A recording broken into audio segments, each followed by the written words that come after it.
북한의 역사는 곧 숙청의 역사다. 네.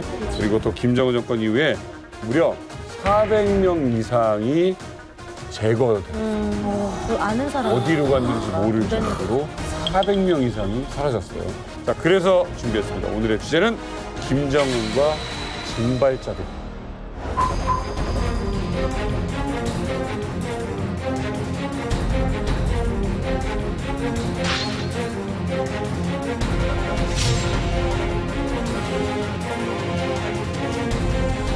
모든 권력을 장성태가 행사를 했거든요. 이거 우리가 누구냐? 장부장 동지요. 악한 정치적 야심과 음모가이며 만고역적인 장성택을 흉령의 이름으로 공화국형법 제60조에 따라 사형에 처하기로 판결하였다.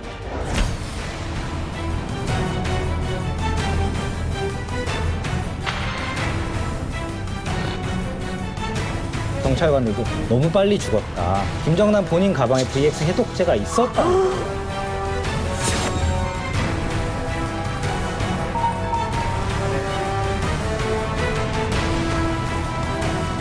아버지가 피살을 당한 후에 불만솔이 사라졌다. 잠적했다.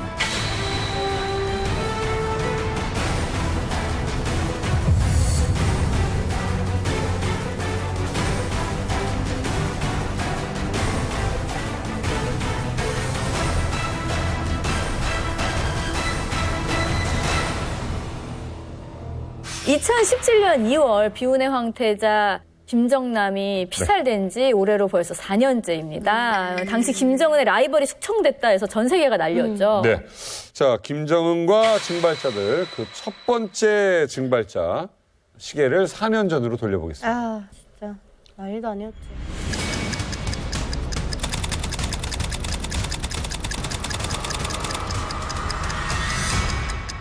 방금 들어온 소식입니다. 김정은의 장남, 김정남이 말레이시아에서 독침에 의해 피살된 것으로 확인됐습니다.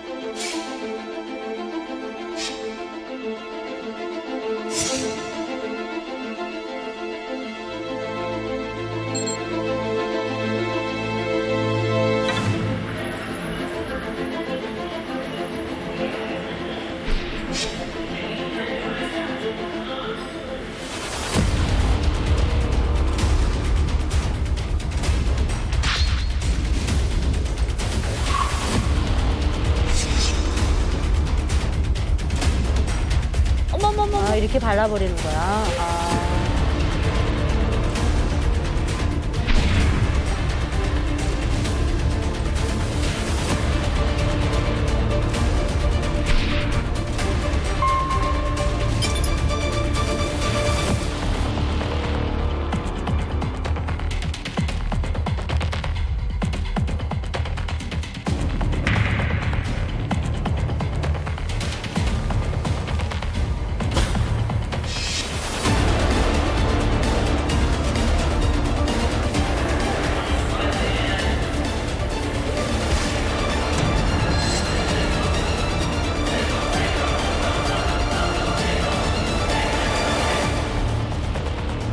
진짜 충격적이다. 와, 대박이다.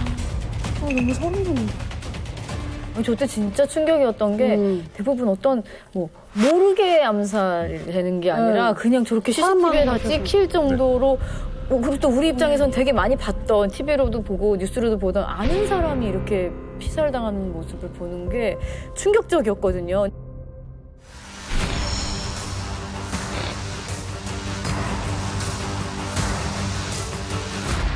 아니 그럼 이 김정남을 피살한 그 간 큰 두 여자의 정체는 도대체 누굽니까? 사실 이제 한 명은 이제 베트남 국적의 흐엉이라는 사람이고 또 한 명은 이제 인도네시아 국적의 시티 아이샤인데요.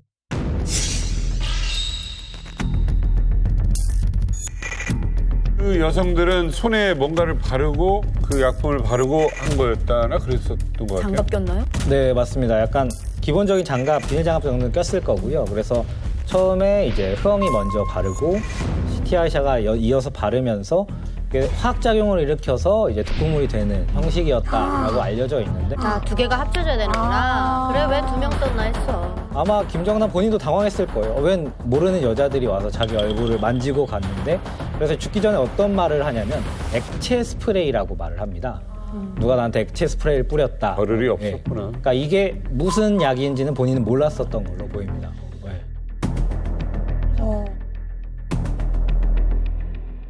두 사람이 직접 그 신경작용제를 김정남에게 바르긴 했지만 두 사람은 이게 사실은 몰랐다. 이게 몰래 카메라나 리얼리티 쇼인 줄 알았다라고 이제 계속 부인을 했고, 그 결과 또 재판에서 그 주장이 받아들여져서 그 사실은 이제 살인이 아니라 상해 혐의로 풀려나게 됩니다. 이 도안티 흐엉이 범행 당시에 굉장히 장난기 있는 행동을 취합니다. 결국 말레이시아 법원에서도 의도성이 없다는 걸 인정받았는데, 이분이 제가 취재한 바에 따르면 암살을 하는 당일에 한국인 남자친구에게 SNS로 메시지를 보냈는데 굉장히 흥미로운 메시지예요. 오빠 나 행복해 라는 내용을 올리는데 오빠가 OPPA로 올려요. 오빠. 그러니까 자기가 누구를 죽이는지, 심지어 사람을 죽이는지조차 모르고 정말로 자기가 꿈에 그리던 어떤 연애 아니면 몰래카메라 같은 프로그램에 데뷔하는 날인 줄 알고 암살 당일에 오빠 나 행복해 라고 이렇게 SNS로 올린 거거든요. 암살 다음 날에도 누군가에게 나는 당신을 믿고 당신의 마음을 믿습니다라는 내용의 암호 같은 메시지를 남겼습니다. 또 SNS 곳곳에 오빠를 뜻하는 OPPA라는 단어와 그 대상과 연인 관계임을 암시하는 메시지들이 남겨져 있습니다. 사실 굉장히 큰 공항이거든요. 그 쿠알라룸푸르 공항이. 그 공항에서 모두가 보는 상황에서 살인 사건이 일어났는데 이게 미제 사건이 되는 좀 황당한 일이 벌어진 거죠. 예. 아니 근데 저렇게 사람 많은 곳에서 저게 CCTV에도 막 찍힐 정도면은 누가 시켰는지는 밝혀지지 않았을까요?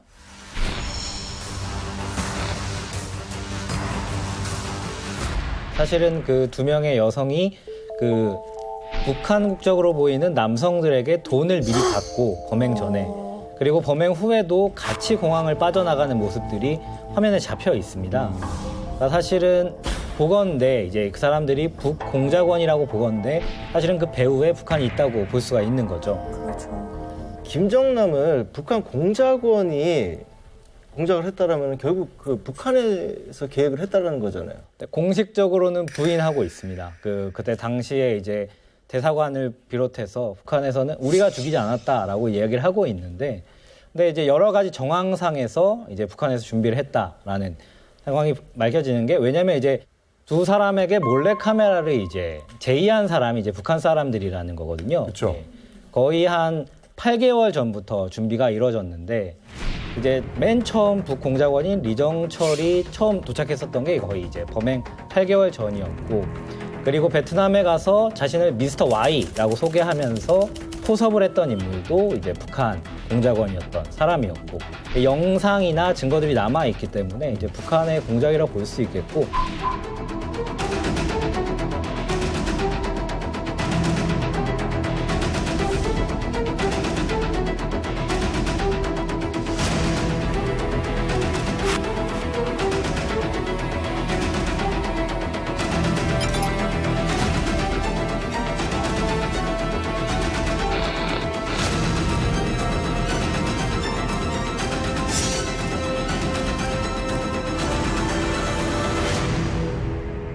저희가 실제로 이제 그 작전본부라고 할까요? 범행 전에 이 공작원들이 머물고 있던 숙소를 갔었던 적이 있습니다.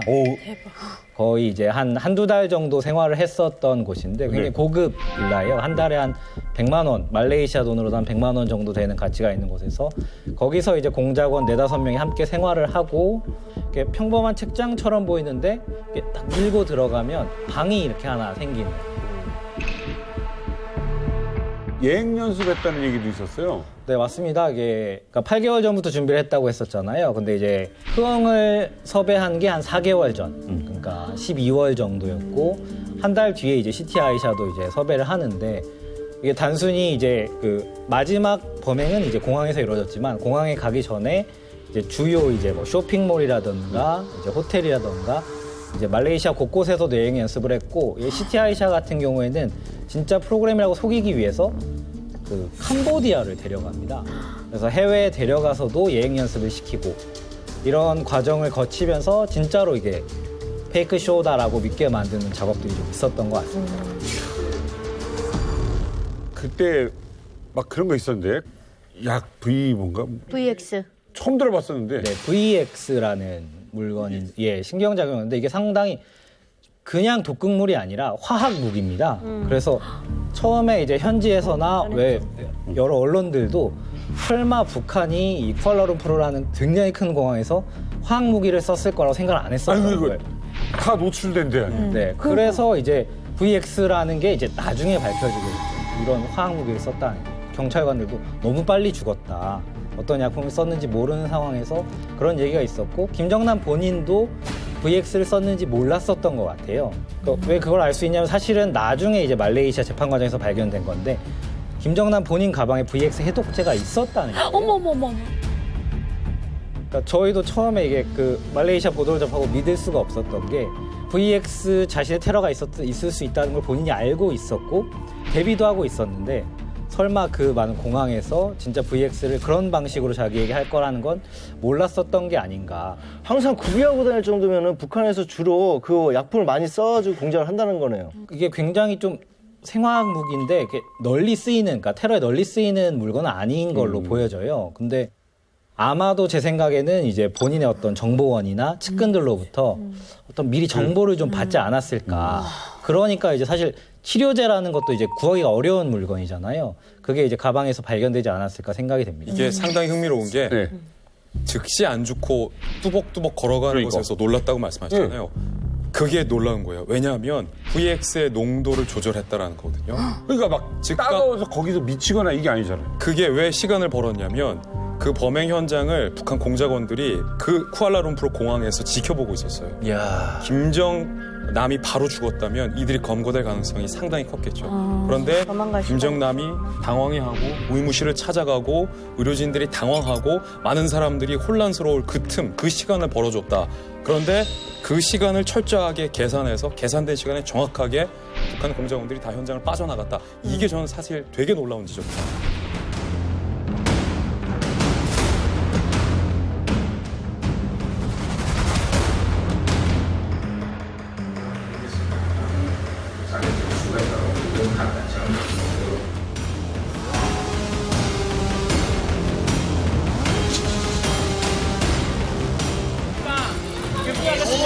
아직 억울하다고 생각하십니까?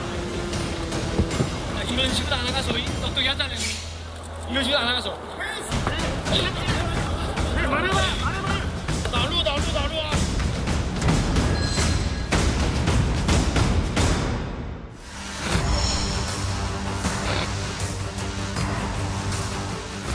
도대체 어떤 인물이길래 뭐가 위협이 된다고 이런 일을 벌여요? 김정남이가 아마 김정은에게는 정말 미래의 커다란 위협으로 작용했을 겁니다. 장성태균은 이제 현존하는 위협이어서였다면 그래서 제거해버렸는데, 김정남이는 어떤 면에서 위험할 수 있다고 저는 생각해봤냐면, 김정남은 나 그냥 조용히 살래. 나 건드리지 마. 이런 삶을 추구하고 있는데 이걸 가만 놔둡니까, 주변에서? 체제에 있는 어떤 세자 뭐 이런 사람 하나 살아있는 그 핏줄이 그렇죠. 있으니 이 사람을 대장으로 둬서 만들자. 네. 그리고 그런 게 없었으면 김정은이가 죽일 일이 없죠. 사실은 많은 분들이 이제 김정남의 비운의 황태자라고 하고 2017년에 비극적으로 방금 이 기자가 말했던 것처럼 암살된 걸로 알고 있는데, 김정은이가 김정남을 암살하려는 시도가 한 차례 더 있었습니다. 사실은 많은 분들이 이제 김정남의 비운의 황태자라고 하고 2017년에 비극적으로 방금 이 기자가 말했던 것처럼 암살된 걸로 알고 있는데, 김정은이가 김정남을 암살하려는 시도가 한 차례 더 있었습니다. 많은 분들이 잘 모르시는 분도 많은데 2011년에 김정은이 집권을 하고 권력을 공고하게 하고 난 직후에 이복형인 김정남을 마카오에서 암살을 시도했었습니다. 그런데 그때는 천만다행으로 암살이 실패해서 암살 미수로 붙였거든요. 그때 당시 암살이 실패하고 나서 김정남이 이복 동생 김정은에게 서한을 씁니다. 제발 살려달라고. 서한을 쓰면서 나는 북한의 권력에는 추호도 관심이 없다. 아하. 나는 내 인생 하나 즐겁게 사는 데만 오로지 관심 있는 사람이다. 라는 걸 이복 동생에게 처절하게 호소를 하면서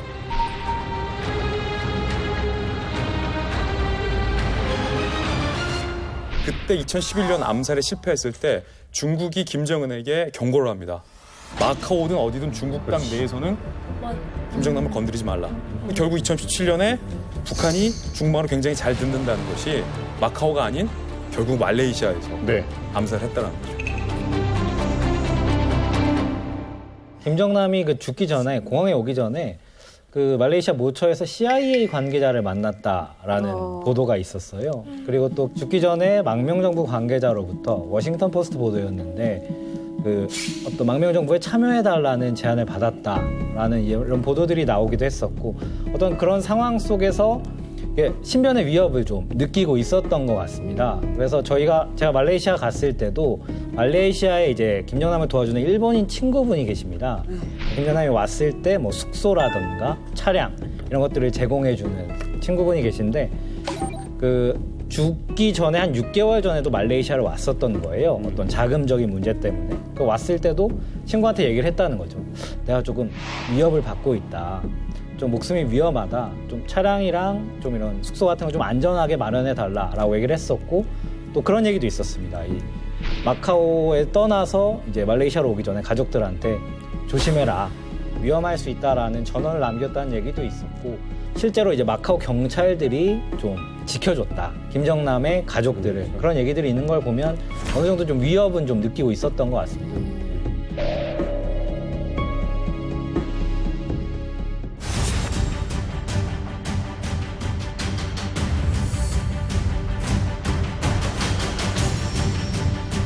자식으로 등록했어요. 장 부장의 자식으로 등록해가지고 정남에 대한 애정이 엄청 큽니다. 그래가지고 중국 정부는 김정은 저렇게 어린애가 후계자로 나오니까 인정을 할 수가 없었어요. 그때 장 부장이 다녀고 말했습니다.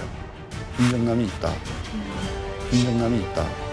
그래서 김정남이 그걸 좀 잘 도와달라고.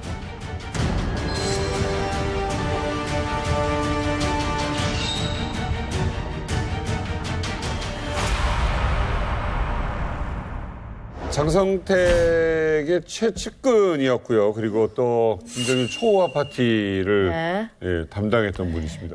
오늘 저희가 또 모셨습니다. 근데 신변보호를 위해서 저희가 얼굴 공개를 못하는 점 미리 양해를 좀 구하겠습니다. 네, 강태석 씨 오랜만에 안녕하세요. 네.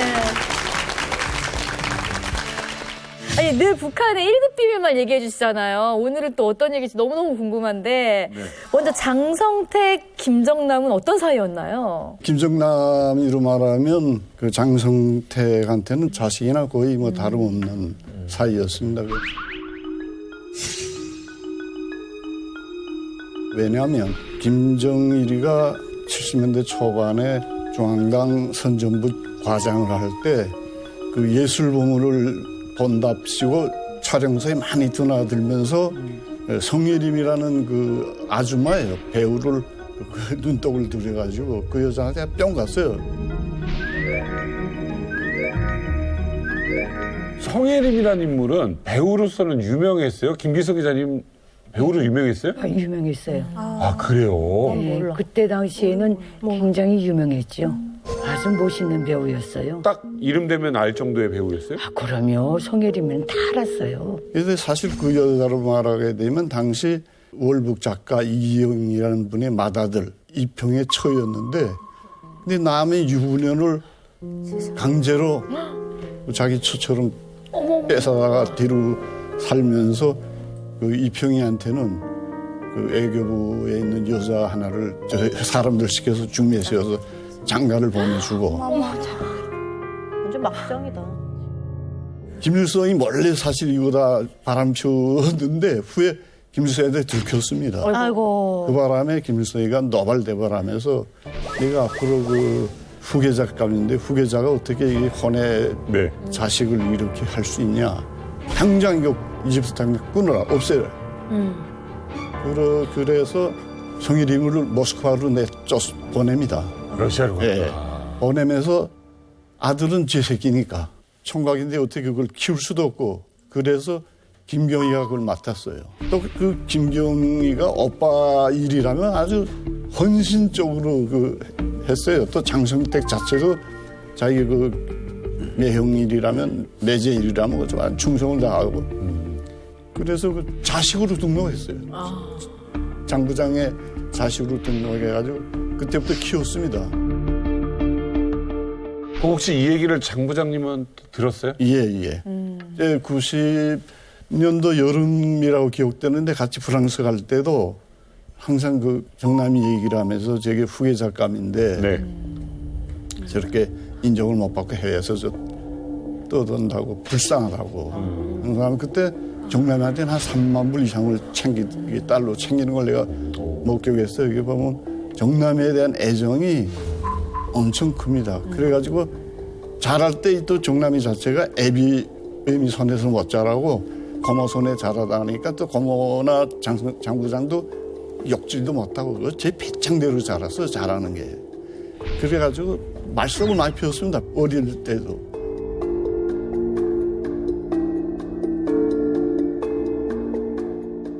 한 번은 어떤 일도 있었는가 하면 고려호텔 앞에 가라오케가 처음 생겼을 때요. 80년대 초에. 거기에 있는 어떤 아가씨한테 눈이 꽂혀가지고 얘가 저녁마다 거기에 술 먹으러 갔는데 아빠 닮았네. 그런데 그날따라 또 일본에서 온 장사꾼 일본 사람이지.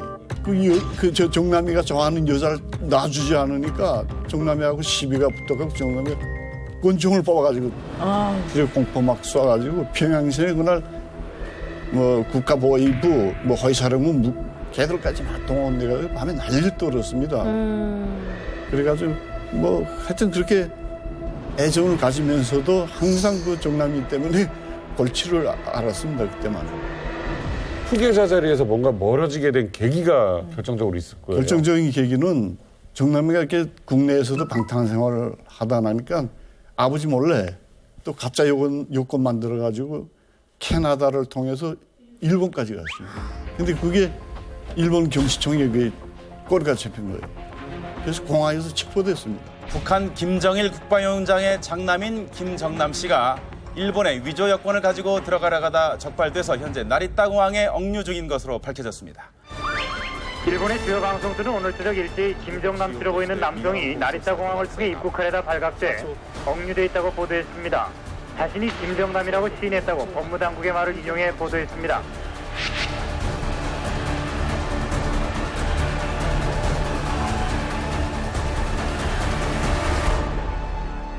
그래서 아버지한테 그때 결정적으로 찍히고 맙니다. 아, 얘는 이거 앞으로 후계자감이 안 되겠구나. 그래서 입국을 못하게끔 조치를 취해서 못 들어오게 척갈립니다. 북한에서 못 들어가요, 북한을, 평양을. 그러고 나서 누가 되죠? 그렇게 하면서도 또 애비니까 그걸 또 장성택이한테 또 시켜요.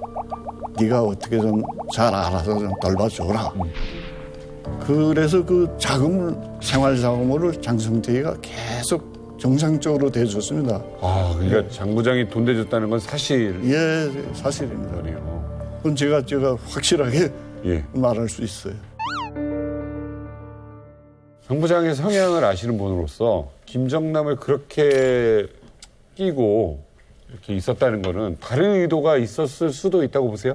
그때 그 조선민주주의인민공화국 대표단 단장으로 해가지고 중국을 공식 방문했습니다. 갔을 때 중국 중화민국공화국에서는 국가 수반 대우를 해줬습니다. 장 부장하고 대단히 가서 그 장 부장하고 면담을 했는데 그 면담 과정에 무슨 내용이 있는가면 그때 중국 정부는 김정은이 저렇게 어린애가 그 후계자로 나오니까 인정을 할 수가 없었어요.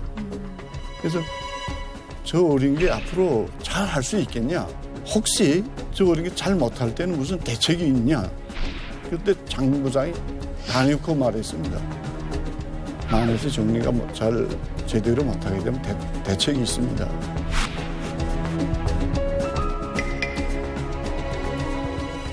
김정남이 있다. 김정남이 있다. 그래서 김정남이 좀 잘 도와달라고. 근데 그 좌석에 공안남당 비서가 있어요. 공안남당 비서. 근데 그 사람이 그 비밀을 북한에다 흘립니다. 흘려가지고 그 내용이 김정일이 귀에 들어가요.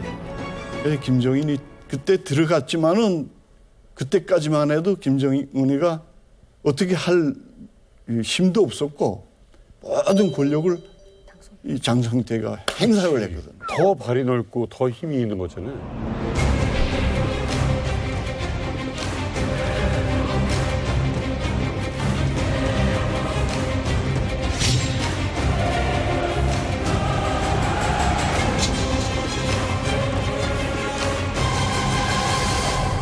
너무 힘이 있으니까 김정은 입장에서는 그때는 좀 두려웠을 수도 있겠어요.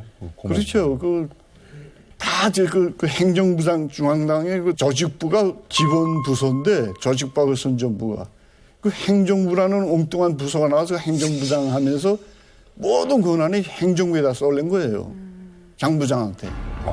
그러니까 그 장성택에 대한 항상 반항심이 있었죠. 네. 제 힘을 발휘 못하니까 조직부로서의 능력을 발휘 못하니까 그래서 그 후에 장성택이가 죽은 원인 중에 하나도 그 밑에서 반항하던 자들이 모든 자료를 다 정리한테 다 바치면 그 자료 내용에는 장군님 혹은 수령님 하늘에는 태양이 2개가 있을 수 없습니다. 이렇게 하면서 장성택이 그 자료 회의장에 앉아서 비스듬히 앉아서 박수를 건성건성 원래 심장 위에다 박수를 치게 되어 있거든요. 규정에. 근데 장 부장 혼자서 이렇게 건성건성 막 그런 거 다 촬영해가지고 김정일한테 바쳤죠.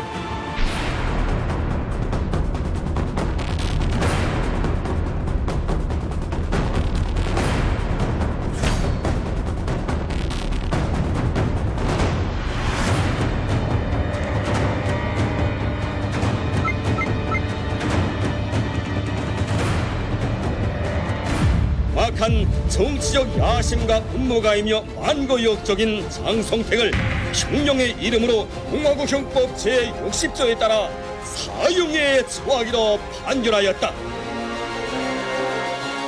그리고 장성택이가 김정일이 죽은 다음에 그렇게 날칠 수 있었던 것은 경위가 있었기 때문에 그렇게 된 거예요. 김경희는 김정일의 유훈 집행인이에요. 유언 집행인. 그리고 또 김경희가 있었기 때문에 그렇게 날땠지만은 또 김경희가 사인했기 때문에 죽은 거예요.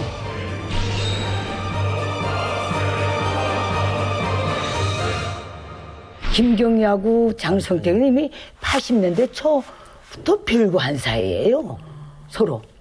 별거에서 살았어요. 그러나 김경희는 자존심이 있으니까 그래도 남편인데 이게 그런 게 있었던 것 같아요.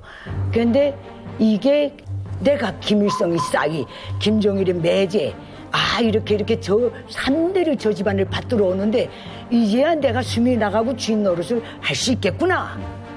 말하자면 부마로서 그게 너무 지나쳤지요. 그러니까 김경희는 하나만 딱 생각한 거예요. 김정일의 유언대로 김정은이 무조건 권위를 세워야 되겠다. 네. 그래서 자기 손으로 사인해서 장성택을 제거했어요. 그건 김정은이도 못 다쳐, 장성택이는. 김경희 외에는. 사태가 그렇게 된 거예요.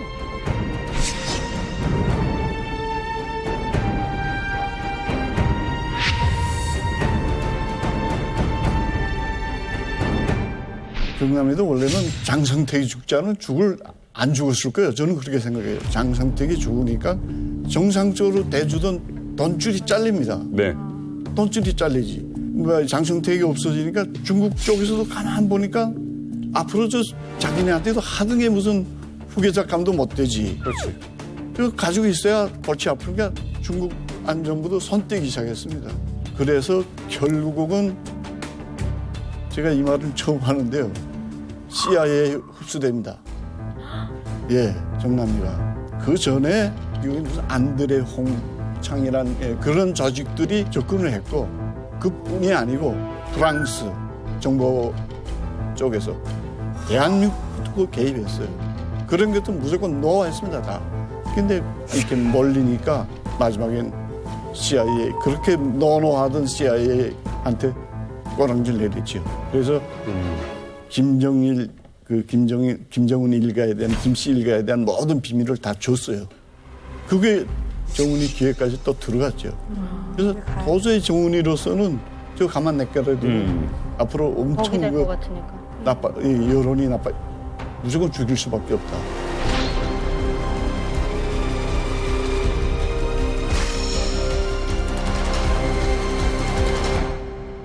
사실 김정남이 CIA에게 넘긴 정보가 김정은 입장에서는 그렇게 크리티컬한 정보는 아니었습니다. 이미 저희 정보 당국에서도 파악하고 있는 바를 전해 들었는데 김정남이 북한 내부 소식에 대해서 정밀하게 알 수 있는 방법이 없었다. 오히려 더 모를 것 같아요. 그렇죠. 그러니까 사실 CIA 입장에서도 김정남에게 기대하는 바는 컸지만 김정남이 CIA에게 줄 수 있는 정보는 그리 크지 않았다. 네. 결과적으로 김정은에게 있어서 김정남을 제거하는 것은 2011년 김정은이 권력을 쥐고 집권하던 그 순간부터 마음 한켠에 있었던 오랜 수건이었다. 네. 다만 그를 제거하는 데 있어서 갖은 명분이 필요했을 거다. 저는 아마 이렇게 보고 있습니다. 김정남 피살과 아주 관련이 깊은 반북단체가 있다라는 얘기가 있어요. 아마 지구상에 현존하는 민간단체를 표방하는 기관 중에 가장 강력하게 북한에게 위협이 되고 아마 지금 이 순간 이만갑 녹화가 벌어지고 있는 이 순간에도 김정은의 머릿속에 결코 지울래야 지울 수 없는 존재가 아닐까 싶습니다. 자유조선이라는 반북단체고 구 천리마 민방대. 김일성 시대 속도전을 상징하는 천리마 이름을 딴 천리마 민방위의 홈페이지입니다. 북조선 사람들에게라는 제목의 글에는 탈출을 원하시거나 정보를 나누고 싶은 분은 우리가 지켜드리겠다고 적혀 있습니다.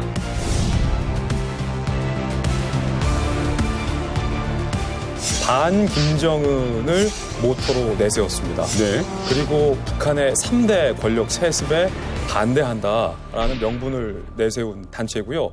실제로 김정남이 죽기 전에 김정남을 찾아가서 김정은이 아니라 김정남이 북한의 권력을 맡아달라라는 제안을 했던 것으로도 일각에서는 알려지고 있는 단체이기도 하고요. 결정적으로 제가 이 자유조선 관계자를 인터뷰한 적이 있었는데 자금도 대단하고 정보력도 대단하고 실행력도 있고 때로는 무력 사용도 서슴지 않는 어떤 결단력까지 있는 조직이었습니다. 결정적으로 아버지 김정남이 암살되고 나서 마카오에 있었던 김정남의 장남 김한솔을 구출해낸 단체가 바로 이 자유조선 단체입니다.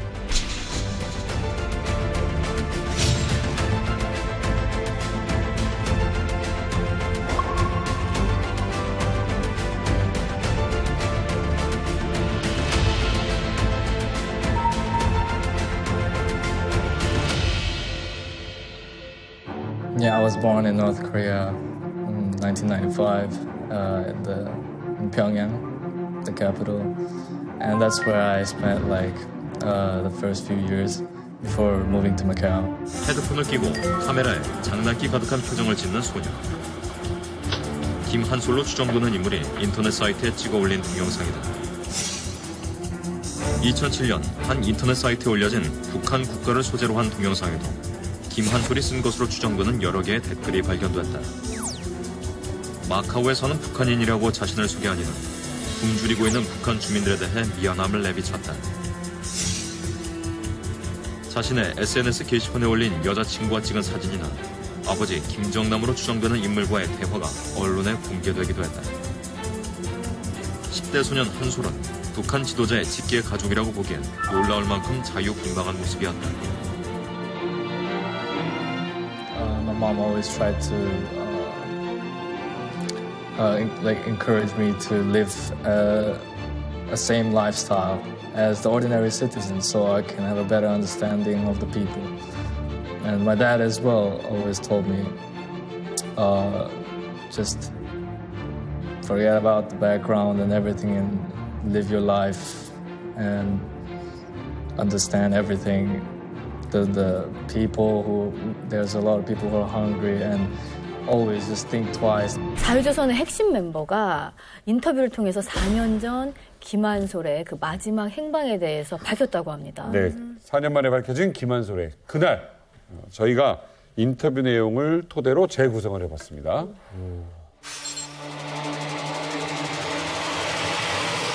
방금 들어온 소식입니다.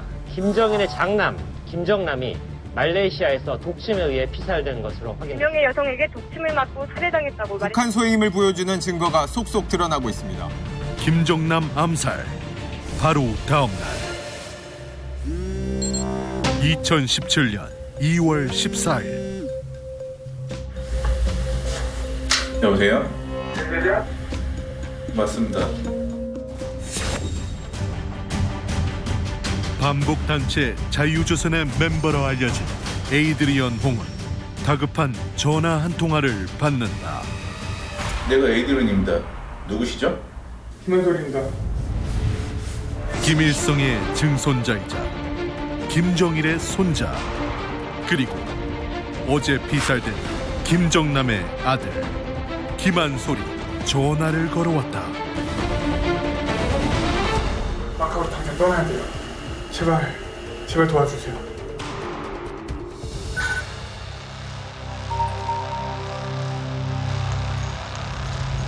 공항에서 검역대 티셔츠와 다저스 야구 모자를 쓴 우리 요원을 찾으세요. 아우명은 스티브.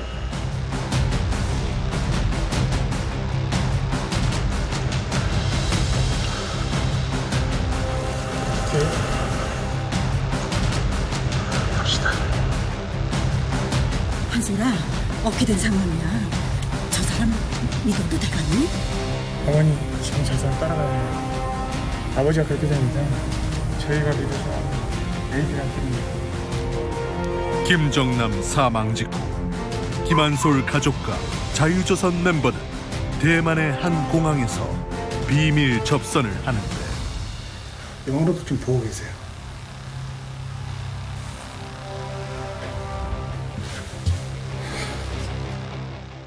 I usually visit North Korea like every summer to meet with my relatives back home, keep in touch with the families. 백두혈통의 장손에게 평범한 일상이란 존재하지 않았다. 그 시각 그거 좀 부탁드리겠습니다.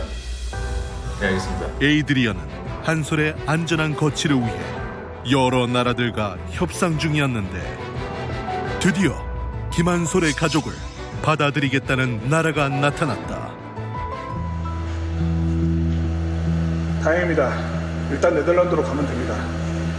부디 안전하게 도착하기를 빕니다, 한솔. 잊지 못할 거예요. 고마워요.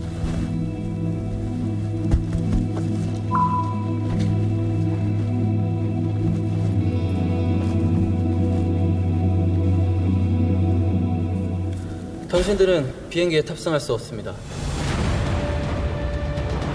한치 앞을 예상할 수 없는 김한솔 가족의 운명. 북한의 현 체제에 가장 위협이 되는 존재 김정남이 살해됐다는 것은 전 세계 안보에 엄청난 이슈였습니다. 많은 공항들은 안전의 이유로 한솔과 그의 가족들의 여권을 묶어버렸죠. 그러나 그대로 공항에 있었다면 한솔과 그의 가족들의 안전은 아무도 보장할 수 없는 위급한 순간이었습니다. 다음 날 아침 공항 억류 이틀째. 김한솔 씨, 출국이 허가나셨습니다. 이제 갈 수 있는 거네? 엄마, 그럼 우리 이제 진짜 갈 수 있는 거야? 기억하는 거야. 드디어 김한솔 가족은 안전한 자유를 찾은 걸까?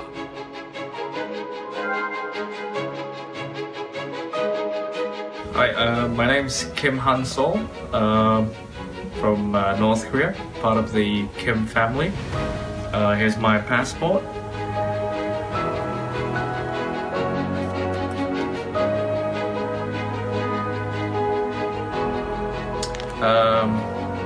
My father has been killed a few days ago. I'm currently with my mother and my sister, and we're very grateful to Adrian for his help. Adrian and his team for his help, and we hope this gets better soon. 김한솔이 내리게 될 네덜란드 스키폴 국제공항. 그런데 도착 시간이 지나도 좀처럼 모습을 드러내지 않는 김한솔.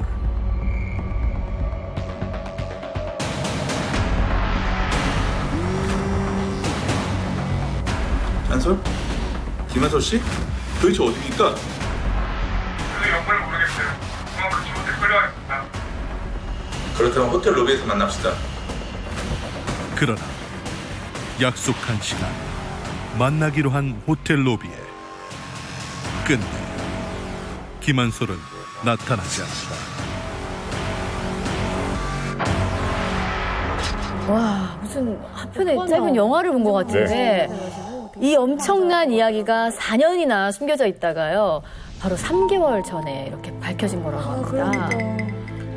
그래요. 예, 이게 사실 방금 보신 재구성 영상이 공개된 지 얼마 안 된 몇 달 전에 공개된 내용인데요. 자유조선이 김한솔을 구했다라는 것 정도는 알려져 있었지만 어느 나라로 갔는지 구체적으로 어떤 과정이었는지는 지난 11월에 언론 인터뷰를 통해서 알려졌게 됐고요. 자유조선이 네.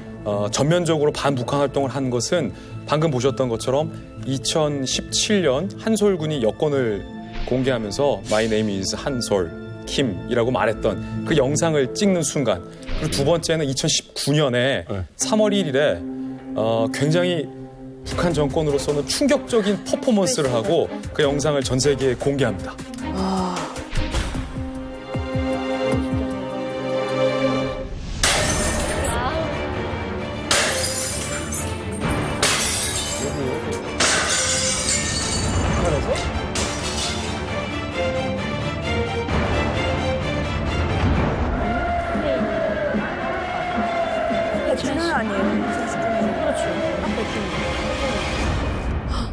이 정부가 북조선 인민을 대표하는 단일하고 정당한 조직임을 선언한다. 지난 수십 년간 인도주의에 반하는 막대한 범죄를 저지른 북의 권력에게 맞서고자 일어선다. 반대한다. 그리고 대항한다. 광복이라는 밝은 빛이 평양에 다 다루는 날까지 인민을 압제한 자들에게 맞서 싸울 것이다. 조선은 자유로워야 하고 자유롭게 될 것이다.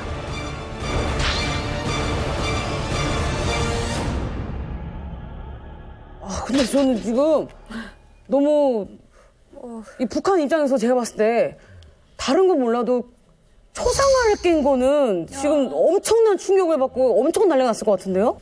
저게 두 가지 의미가 있습니다. 하나는 앞서 보신 영상은 우리 대한민국에서 자유조선이 쥐도새도 모르게 영상을 찍고 공개한 내용이고, 그 내용인 즉슨 지금 있는 북한의 김정은의 정통성은 사실이 아니다 라는 커밍아웃을 하는 의미고요.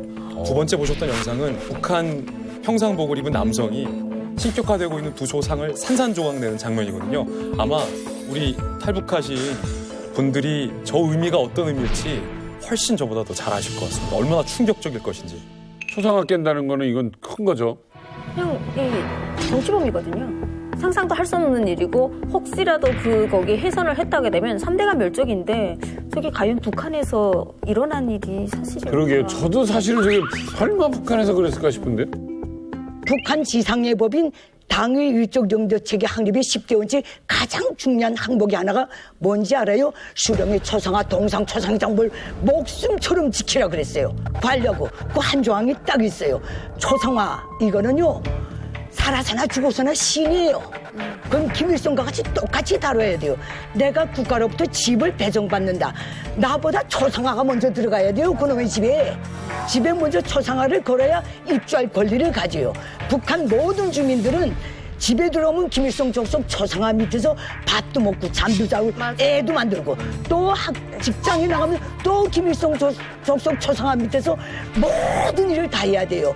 그러면 다 밖에 나갈 때는 초상의장을 또 달고 나가야 돼요. 이거는 김일성 족속의 노예다.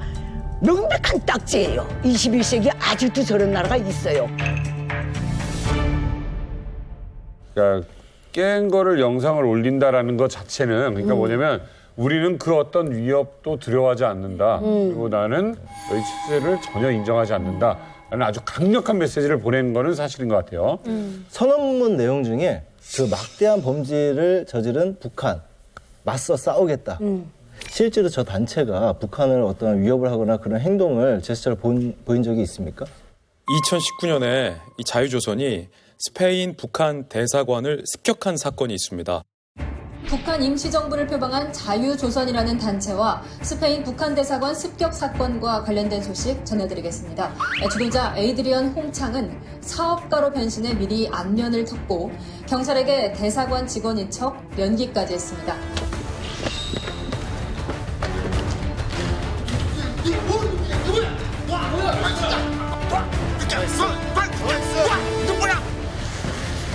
나와. 구박해.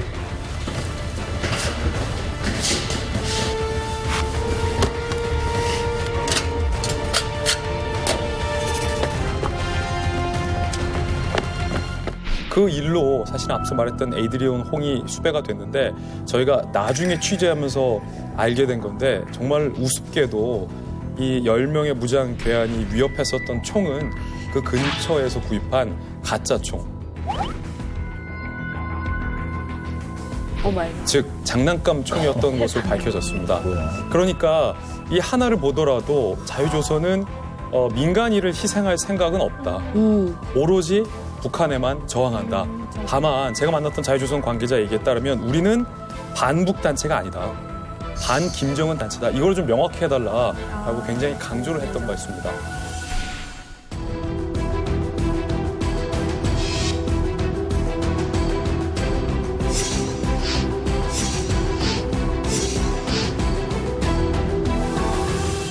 대사관이라는 데는 그러니까 아무리 중국에서 탈북자가 들어가도 거기는 못 들어가잖아요. 중국 뭐 공안이고 누구고. 여기 어떻게 가능해? 대사관은 북한 땅이에요, 사실은. 그렇죠. 예. 이걸 어떻게 침범해서 김정은의 땅을 이 자유조선이 습격한 것과 같은 의미입니다. 아니, 이게 내부에 조력자 없이 이게 가능합니까? 사실 그래서 내부에 조력자가 있을 것이라는 추정과 설이 저희 기자들 사이에서 굉장히 강력하게 제기되기도 했습니다. 아니 그거 없이 아무리 에이드리언 홍이나 무슨 뭐 거기에 몇 명 있는지 들어가서 좌회전 우회전이 뭔지 이거 모르면 큰일 나는 거 아니에요? 그때 습득했던 이 하드디스크나 컴퓨터 파일 같은 거를 에이드리언 홍이 누구에게 넘기냐면 결국에는 미국 정보 당국에게 넘겨버려요. 입수해 놓겠다. 예. 그러니까 여기서 다시 한번 제가 굉장히 강한 의심을 갖고 있는 것은 에이드리언 홍 자유조선 민간단체 차원의 스페인 대사관 습격 사건은 결코 일어날 수 없다. 네. 그 뒤에 굉장히 코어하는 강력한 정보기관이 존재했을 것이다. 네, 그러니까 스페인 대사관 습격 얼마 전에 있었던 일인데요. 김정남이 죽은 말레이시아 대사관에 낙서 테러를 한 적이 있습니다. 그러니까 괴물에다가? 예. 저는 이게 낙서라고 하면 약간 장난처럼 보이지만 이게 쉬운 일은 아닌 게 저도 가봤지만 이 말레이시아 북한 대사관이 굉장히 고급 타운하우스 안에 있습니다. 그러니까 경찰들이 수시로 지키고 있고 순찰도 돌고 굉장히 돈이 많은 사람들이 모여 사는 곳이거든요. 근데 거기에 이제 밤에 몰래 가서 낙서를 한다면 한두 명은 아니고 적어도 이제 말레이시아 내에도 자유조선 활동을 하시는 분들이 다수 있다라고 좀 추정이 되는 야. 그래서 이거를 어떻게 했나요? 나중에 라카로 지웠나요? 아니면 그래서 이제 외신에서 공개된 사진을 보면 이불 같은 걸로 덮어놨어요. 굉장히 급하게. 그러니까 가려야겠다고 생각을 했는지. 그러니까 또 지우면 또 지우는 모습이 촬영이 될 거잖아요. 이불로 가렸어? 네, 급하게 이불로 가려놓은 모습이 공개되기도 했습니다. 여러분 안녕하십니까? 채널A가 반북한 단체임을 선언한 자유조선을 국내 언론을 최초로 인터뷰했습니다. 우리는 한국 언론인 중 최초로 당신의 이메일 인터뷰 요청에 응답하기로 했다. 이유는 당신의 남다른 진정성과 열정이 보였기 때문이다. 당신의 이메일 질문 중 몇 가지에 대답하고자 한다. 하나, 자유조선은 처음부터 김씨 일가와 그 세습을 반대하기 위해 결성된 조직이고 우리는 평양을 포함하여 활동의 신속함과 정확성을 갖추기 위해 근 10년 동안 세계 도처에 거점을 만든 국제적인 범위의 조직이다. 이런 규모와 실력을 가진 우리 조직이어서 김정남 암살 이후 김한솔의 다급한 구원 요청이 가장 먼저 우리에게 전달될 수 있었다. 김한솔 구출은 그의 요청으로 인도주의 차원에서 단행했다.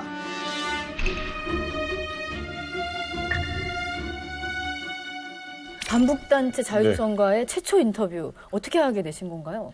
이게 2019년인데요. 저희가 그때 이제 거의 연초부터 저뿐만 아니라 저희 취재진들이 취재를 계속 해왔습니다. 그러니까 윤 선생님 말씀하셨던 그 3월 1일 탑골공원에서 선언문을 읽고 그 전에 설리마 민방위에서 자유조선으로 이름을 바꾸고 또 가상화폐로 모금을 받기 시작하고 하면서 본격적으로 모습을 드러내기 시작을 했거든요. 그래서 저희가 좀 다각도로 자유조선과 접촉을 하기 위해서 노력을 했고 처음에는 사실 국내에 계신 탈북민 분들 중이라면 제안을 분명히 자유조선 제안을 받거나 아시는 분이 있을 거라고 생각을 했어요. 그래서 탈북을 돕고 계시는 국내 다수의 탈북민 분들에게 접촉을 했는데 사실 저희가 언론이기 때문이라서 그런지 모르겠지만 딱 내가 자유조선이다라고 말씀해 주신 분은 없었고 그래서 저희가 방법을 찾다가 그러면 해외에 계신 분들 중에서 식자층, 그러니까 지식이 좀 있으신 분들 그리고 좀 금전적으로 좀 여유가 있으신 분들에 접촉을 해보자 해서 무작위로 좀 연락을 드리다가 몇 분 연락이 닿았고 그중에 한 분이 한국을 한번 올 의향이 있다. 한번 그때 저희가 만났었는데 그때까지만 해도 본인은 절대로 내가 자유조선이라 얘기하지 않으셨어요. 대신에 내가 좀 안다. 그 사람들을 좀 알고 있다. 관계자다라고까지만 얘기를 했다가 그리고 나서 저희가 계속해서 메일도 보내고 뭐 연락도 취하고 여러 가지 방법을 강구하다가 사실 연락이 끊어졌다가 보도가 5월 28일에 나왔을 겁니다. 그때 자유조선의 공식 메일로 입장이 전달된 겁니다. 이게 공식 메일이라는 게 왜 중요하냐면 공식 메일로 답변이 왔다는 건 어떻게 보면 종합된 의견, 공식적인 의견이라고 왔었던 거고 기억이 나는 게 그 당시에서 밝혔었던 게 우리는 반 김정은이다. 그러니까 반 북한 단체가 아니라 반 김정은이고 우리가 돈과 힘을 갖추고 있다. 그러니까 저는 조금 이제 김진 선배랑 생각이 다른 게 그러니까 단순히 미국이 뒤에 있다라고 판단하기보다는 그러니까 탈북민분들 중에서도 해외에서 굉장히 성공하신 분들 그리고 공부를 많이 하신 분들이 계시거든요. 자금력과 네트워크를 갖추신 분들 에이드리언 홍 같은 사람들이 꽤 계십니다. 그런 분들이 어떤 힘을 모으고 있는 것이 아닌가라고 저는 생각하고 있습니다. 인터뷰 내용 중에 자유조선 이 조직이 평양 내에도 있다고 하는데 이게 평양 그 안에 있을 수 있는 겁니까? 저희가 접촉할 때마다 굉장히 반복적으로 주장하고 있습니다. 북한 내에도 우리 조직원이 있다. 그리고 정식 인터뷰에서는 거점을 가지고 있다라고 주장을 하고 있고요. 그런 걸 이제 계속적으로 강조를 하면서 우리 네트워크가 단순히 이제 일부에 지나지 않고 이제 북한 내에서도 있다. 어느 정도 세력화가 돼 있다라는 거를 이제 얘기를 하고 있는 것 같습니다. 그럼 어느 정도 규모인지는 아무도 모르는 거네요? 저는 개인적으로 취재를 하면서 약간 에이드리언 홍이 이제 리더로 알려져 있지만 뭔가 리더 한 사람이 카리스마를 이렇게 딱 휘어잡는 조직이라기보다는 상당히 네트워크 조직이라는 생각이 들었어요. 그러니까 김진 선배가 인터뷰하셨을 때도 에이드리언 홍이 몸통이 아니다. 에이드리언 홍한테 혹여 무슨 일이 생기더라도 우리는 문제가 없다라고 이제 주장을 하는 것처럼 마치 이제 프로젝트를 꾸리는 것처럼 스페인 대사관 습격 같은 것도 일부 인원들이, 그러니까 통일된 의견이 아닙니다. 일부 인원들이 자기네들이 활동을 벌이고 알려진 바로는 이제 상당한 고위층 자제들도 그 장성택 숙청 후에 그 라인이 이제 빠져나가면서 고위층들의 자녀들이 이제 해외에 나가 있는 경우들이 많거든요. 그런 인원들이 상당수가 이제 포함이 됐다라는 얘기도 있는데 확인된 바는 아닙니다. 누가 주도하고 있는지 또 몇 명이나 참여하는지 모든 게 베일에 쌓여 있습니다. 재미교포 북한인권운동가죠. 에이드리언 홍이 리더라는 증언이 나왔습니다. 30대 후반의 에이드리언 홍은 예일대 출신으로 재미교포 1.5세대입니다. 지난 2004년 미국에서 북한 자유, 일명 링크라는 비정부 단체를 만들어 탈북자를 지원하는 등 북한 인권 활동을 해왔습니다. 저 에이드리언 홍이 대학 2학년 때부터 잘합니다. 미국 갈 때마다 만나고 같이. 그래요? 네. 2학년 때부터 만났기 때문에 대학교 2학년 때 북한 인권 활동을 하겠다 그러면서 링크라는 단체를 만들어서 우리 탈북자들하고 적극적으로 연대를 했죠. 그래서 우리 미국 가면 워싱턴에서 LA까지 가서 LA가 그 핵심 멤버들이 있었기 때문에 그쪽에서 같이 행사도 하고. 그러면 이제 20대 초반에 정말 근데 그 막 열의가 있었던 거예요? 엄청 열의가 있고 진지했고요. 미국에서 수많은 북한 인권 단체들 봤어도 이 친구네만큼 진지한 단체를 좀 본 적이 없어요. 계기가 있었나? 에드리안 홍 같은 경우에는 키가 원래 커서 내가 이렇게 올려다봐야 되는 친구였는데 좀 싫었어요 사실. 근데 젊은 친구인데 얼마나 배려심이 깊고요. 제가 느낀 거예요. 이 친구가 애가 아니더구나. 그 또래 애들이 얼마나 애들이 형을 존경하는지 거의 나는 얘네들이 김일성이 빨치산할 때 무슨 사강수처럼 김일성을 받들어 먹으시는 것 같은 느낌을 받았어요. 대학교 때. 그리고 서울에서 이제 몇 년 있다 만났더니 완전히 커버렸어요. 완전히 이렇게 성장해버렸어요. 인맥도 넓어지고. 네. 일단 예일대를 나왔죠, 아마? 그쵸, 맞아요. 예일대 그 명문대. 헐로 또 가네. 아니. 왜냐하면 에이드리언 홍이 미국 예일대에 재학할 때 2004년에 북한 인권 세미나에 참석하고 에이드리언 홍이 거기서 큰 충격을 받았습니다.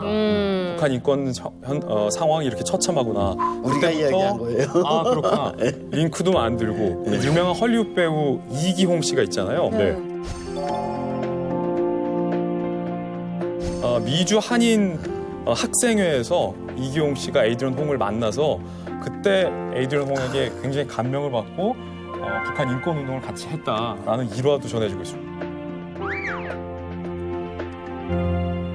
근데도 이게 뭔가 한번 빵 하고 계기가 있었다는 거네요. 처음에 아마 탈북자들을 만나서 의지를 더 굳힌 것 같고요. 자산이 있는 사람들을 만나서 조직을 더 키운 것 같고요. 탈북자들도 꾸준히 데려왔죠, 북한. 지금도 데려오고 있을 겁니다, 아마. 이 친구들이 늘 하던 말이 우리는 이 한계를 벗어나야 되겠다 그랬어요.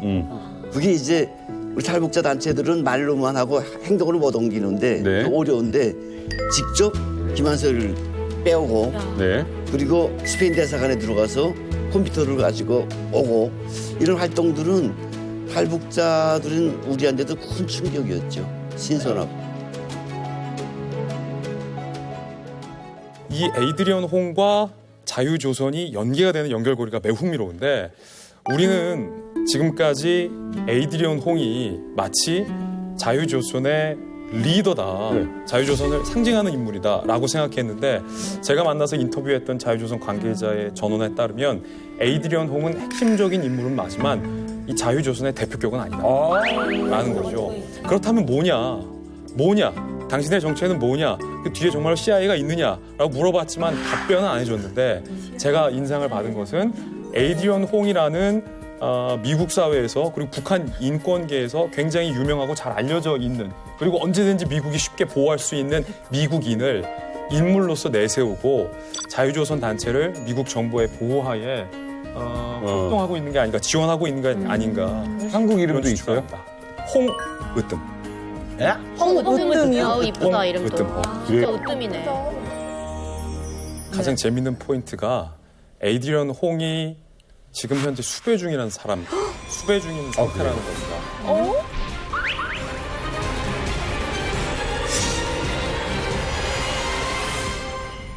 미국에 의해서 수배 중인 상태인데 이 에이드리언 홍의 인터뷰 기사가 이서영 기자가 말했던 것처럼 이제 나왔던 거죠. 흥미로운 대목은 미국의 정보기관이 정보력을 총동원을 해서 과연 수배 중인 에이드리언 홍을 못 잡는 걸까요?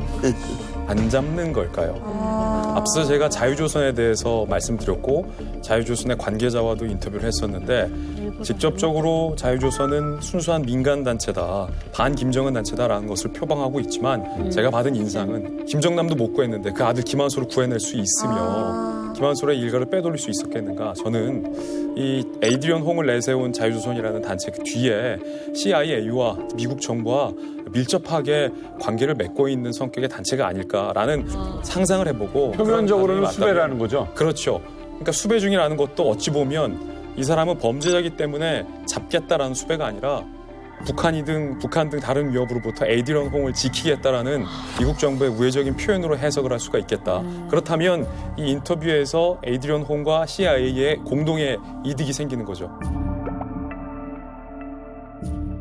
네, 김정은 체제를 위협하는 자유조선, 그리고 자유조선이 도피시킨 북한의 백두혈통 김한솔.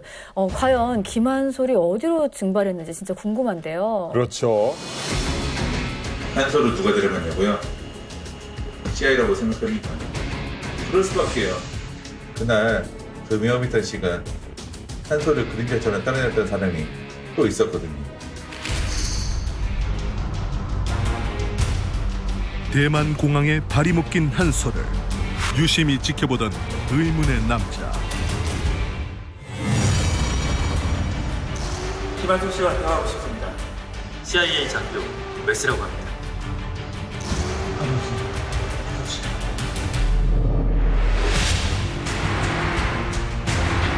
지금부터 제가 암스테르담까지 동행하겠습니다. 가시죠.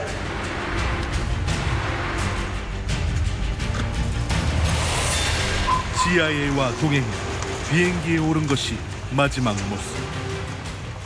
네덜란드 체류설, 뉴욕 은신설, 미국 대학에 다니고 있다등 추측만 난무한 김한솔의 행적.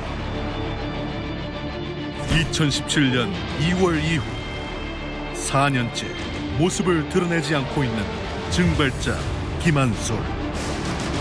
I've always dreamed that one day I will go back and make things better and make it easier for the people there. 그는 지금 어디에 있는 걸까? 근데 이게 참 궁금한 게 암스테르담에서 김한솔이 증발이 됐어요. 근데 CIA가 나타났고 동행한다고 그랬어요.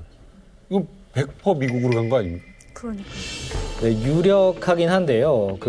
사실 CIA가 어떤 조력을 했다, 그리고 뭐 데려갔다라는 서열 자체는 유력한데 방금 보신 영상에처럼 뭐 네덜란드에 있는지 혹은 미국 어딘가에 있는지 등등에 대해서는 사실 의견이 좀 분분한 상황입니다. 사실은 저희가 알면 당장 저희 취재진이 찾으러 만나보러 갈 텐데 사실은 전혀 알려지지 않은 상황이고 가장 유력한 건 이제 CIA가 FBI로 넘겨서 FBI의 안전가옥에 머무르고 있다라는 유력한 설이 있는데 하지만 뭐 정확한 위치나 이런 것들은 알 수 없는 상황입니다. 근데 CIA가 데리고 있으면 왜 김한솔이 그 호텔에서 내가 여기 호텔로 끌려왔다고 스티브한테 전화를 해요?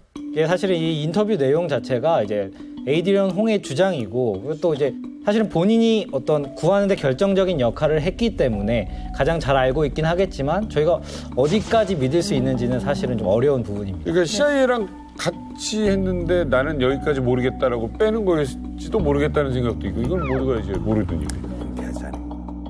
지금 뭐 미국에 있다 아니면 뭐 아니다 뭐 어딘가에 또 있을 것이다 라고 하는데 강태혁 스님이 생각하는 김한솔의 행방은 어디일 거라고 생각하십니까? 네, 제가 확신할 수 있는 정보인데 한솔이는 미 CIA에서 데려다가 호주까지 데리고 갔어요. 호주에 있는 미 CIA 안가에 보호하고 있다는 걸 봐서 몇 달 전입니다. 현재는 뭐 미국에 갔는지 그 이후의 상황은 모르겠지만 몇 달 전까지 호주까지 가서 호주에 있는 미 CIA 안가에 있다는 게 확실히 밝혀졌어요. 호주일 수도 있다라는 얘기는 어떻게 일리 있다라고 생각하세요? 아니 일리가 있는 게 적었다가 지금은 호주에 없을 수 있다고 해서 덮었는데 다시 얼었습니다. 다시 얼었어요. 왜냐하면 이 미국의 정보 당국은 세계 각국 우방들과 긴밀하게 협조를 합니다. 영국, 예, 그럼요. 호주, 영국뿐만 아니라 프랑스, 대한민국, 이스라엘이랑도 긴밀하게 협조를 해서 굉장히 중차대하게 보호해야 할 사람 같은 경우는 전 세계를 순환을 시키면서 보호하는 경우가 상당히 많거든요. 그렇기 때문에 호주 이후에 또 다른 장소, 또 다른 장소, 또 다른 장소를 거치면서 북한이 전혀 눈치채지 못하는 장소로 아마 은신하고 있지 않을까. 뭔가 좀 퍼즐이 맞춰지는. 어쩌면 앞서서 에이드리언 홍 인터뷰에서 마치 CIA에 의해 한 소리를 뺏긴 것처럼 인터뷰를 했지만 그 인터뷰를 하고자 하는 어떤 보여주고자 하는 뭔가의 의도가 있었지 않았을까. 우리도 모른다. 김한솔을 어딘지 완벽하게 보호하기 위한 목적이 아니었는가라는 생각도 한편으로는 선생님 말씀 들으면서 해봤습니다. 저도 사실 말씀하신 거 들으면서 솔깃했는데 정말로 이제 호주에 있었다라고 한다면 뭐 당장 내일 기사를 써도 될 만한 내용이라고 생각이 되고 사실은 저는 잘 확신을 못 하겠습니다. 이게 만약에 어디 있다, 어디쯤 있다라고 하면 말씀드렸다시피 당장 저희 취재진이 한번 시도라도 해볼 텐데 만나볼까 할 텐데 실은 정확히 어디 있는지는 알려진 바가 없고 또 FBI의 안전가옥에 있을 거라는 생각은 드는데요. 정확하게는 저도 모르겠습니다. 자, 그런데 여러분, 김한솔이 사라지기 직전 프랑스에서 뭐 유학생활이다 했을 때 그때 김한솔을 직접 본 분을 모셨습니다. 네. 기자님께서 직접 진짜 김한솔을 만나신 거예요? 예, 제가 2013년 8월에 그 당시 3년 동안 동아일보 파리 특파원을 하고 있었는데요. 그때 8월쯤에 김한솔이 파리 명문대학인 파리 정치대학에 입학을 했다. 이런 소식을 외신에 나왔습니다. 그래서 직접 한번 확인을 해봐야 되겠다. 그래서 근데 파리 정치대학은 정말 명문대학입니다. 지금 현직 대통령인 엠마뉴엘 마크롱 대통령, 그리고 전직 대통령인 프랑스와 올랑드 대통령 다 그 학교 출신이고요. 와.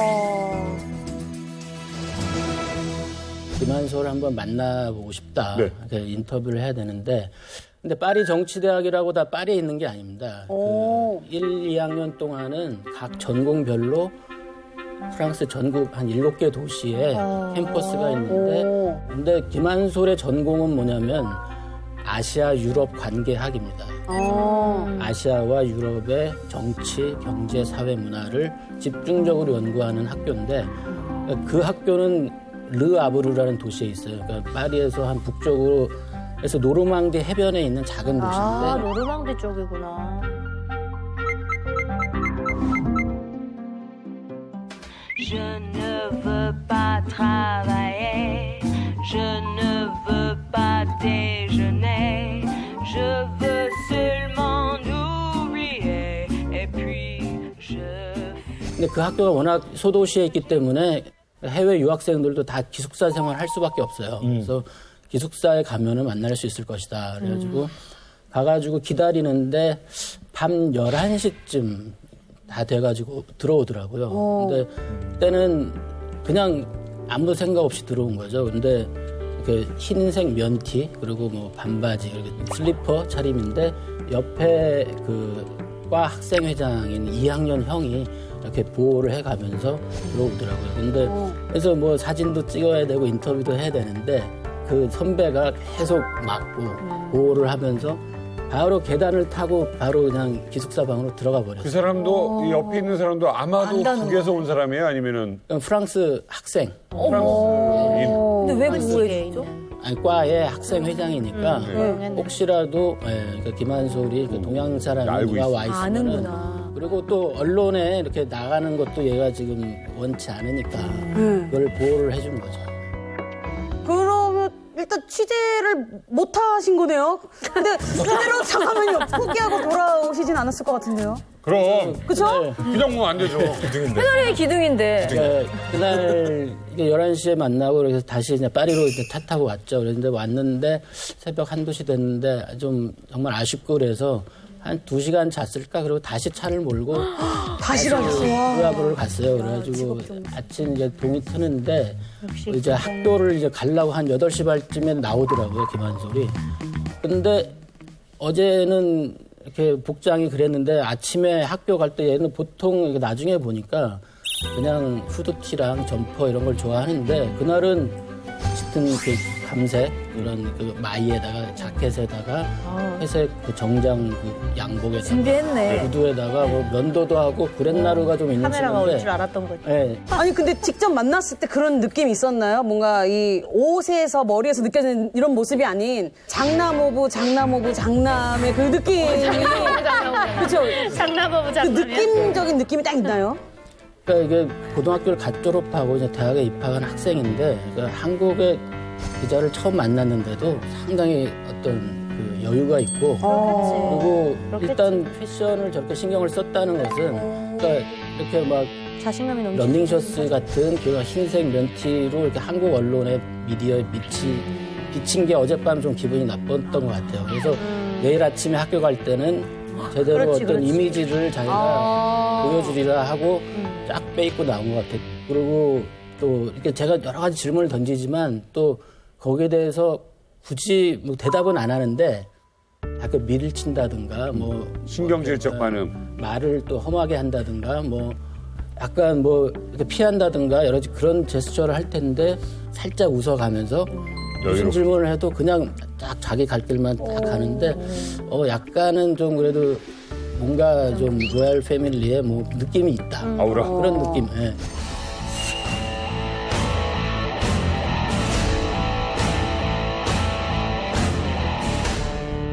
김한솔이 2017년 그러니까 김정남 그 아버지가 피살을 당한 후에 네덜란드에서 증발을 합니다. 근데 그 전에도 한번 잠적을 했어요. 그러니까 그게 바로 2013년 12월인데 장성택이 처형이 됐을 때인데요. 장성택이 김한솔, 김정남 부자를 후원했기 때문에 장성택이 처형되면 김한솔도 위험하겠구나. 제가 그런 생각들을 많이 했습니다. 그래서 네. 다시 그 르하브르 학교를 찾아갔어요. 그래서 갔더니 저 김한솔 이름하고 영어로 돼 있거든요. 네. 영어로 몇 호실 그 우편함이 있어요. 거기에 김한솔 이름만 싹 뺐더라고, 이름. 다른 학생은 다 있는데. 왜냐면 이름하고 방 호수가 있으니까 만약 북한 공작원이나 테러리스트가 오면은 자기 위치가 노출이 되잖아요. 그러니까 그거를 뺀 것 같아요. 그래서 그러고 친구들한테 물어보니까 요즘 시험 기간인데, 중간고사 시험 기간인데 시험 보러 학교를 안 온다. 그리고 또 수업도 안 들어왔다. 그리고 결정적으로 또 아까 그 우편함에 이렇게 봤더니 그 아마존에서 이렇게 택배가 왔는데 배달을 왔는데 수취인이 없어서 간다. 이 책을 찾으려면 우체국으로 와라. 그런 통지서가 있더라고요. 그러니까 근데 그 통지서를 보니까 배달원이 온 날짜가 12월 12일이에요. 그날이 딱 장성택이 처형된 날이에요.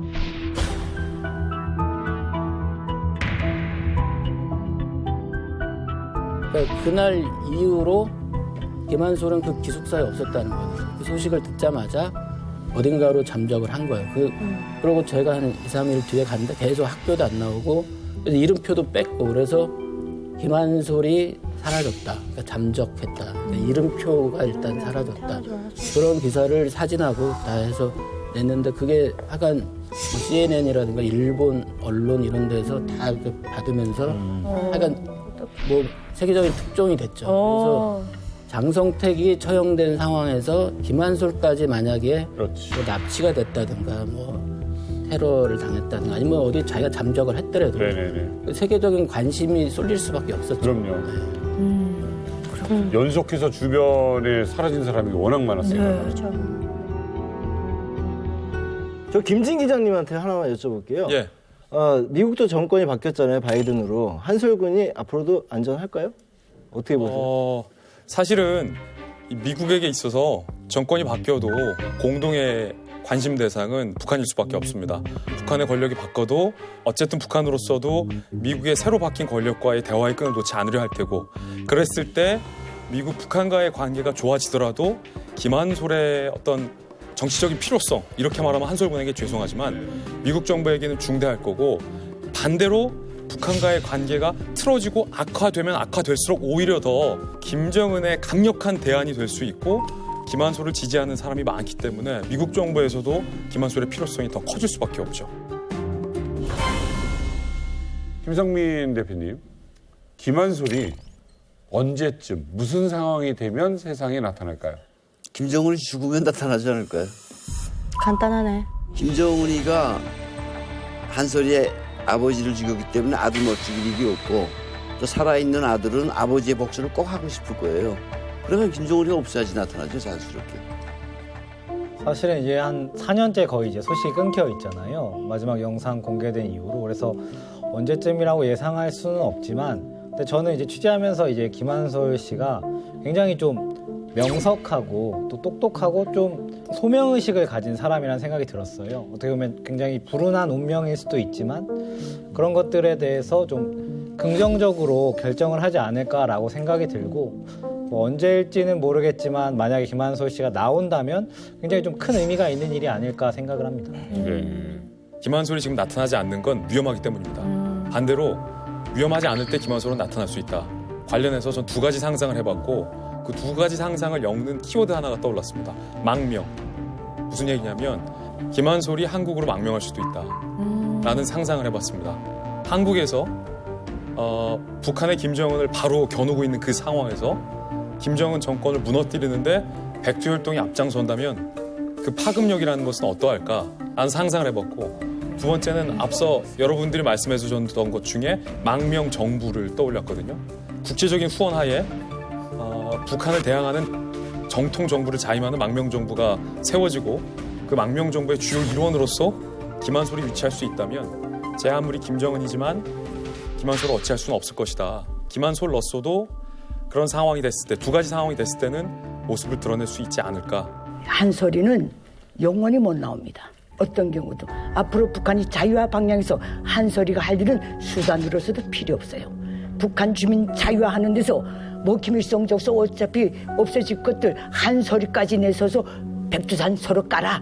이거는 삼류 소설에 관한 문제고 엄정한 거예요. 이거는 김한솔이는 이것으로서 제 아버지 정남이가 독살 당하는 그걸로 끝으로 얘는 그래서 그렇게 사는 거예요. 신분 세탁하고. 다시 서도 또 세습이잖아요. 네, 그거는 어떤 경우도 북한 자유화의 길에서는 한솔이는 수단으로도 못 씁니다. 써서도 안 됩니다. 불로소득으로 김일성 북한 주민들이 피땀 흘려 번 돈 오고 해외 유학 알 때부터 돌아다니는 애들이에요. 북한에 얼마나 수재가 많고 공부 잘하는 애들이 많아요. 그래도 누구 하나 못 나갔어요. 맞아요. 저는 그게 꼭 과연 나쁘게 봐야 할 만한가라는 생각이 들거든요. 과연 나쁘게 봐야 할 만한가라는 생각이 들거든요. 나쁘게 봐야죠.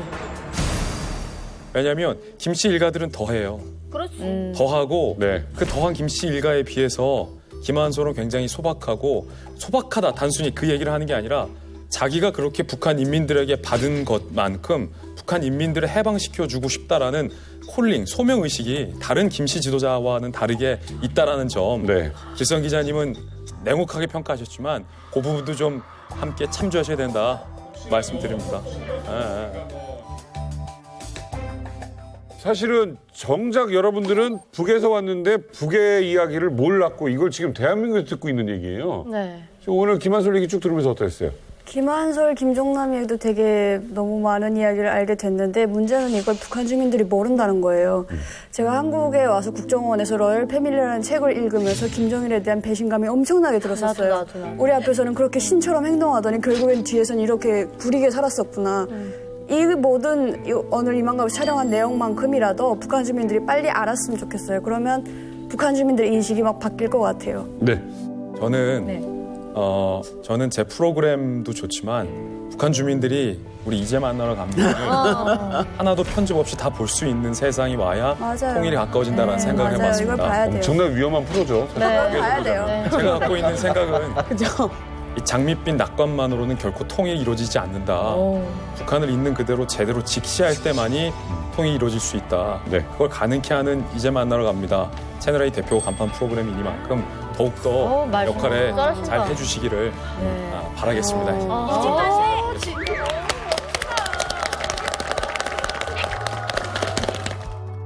네. 자, 오늘 함께 해주신 우리 기자님들 너무너무 감사합니다. 이제 만나러 갑니다. 다음 주 일요일 11시에 뵙겠습니다. 감사합니다.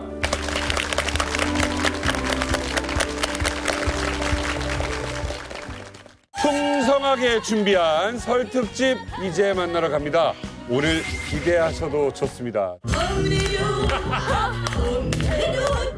你去想一想，你去看一看。 북한말 맞추기 이런 대회를 많이 하는데 거기서 이 상장 이만갑을 보면서 이제 브로커나 뭐 밀수꾼 뭐 이런 얘기는 뭐 자주 들었고. 선물은 바로 한우입니다. 배우 민건 하이 정답.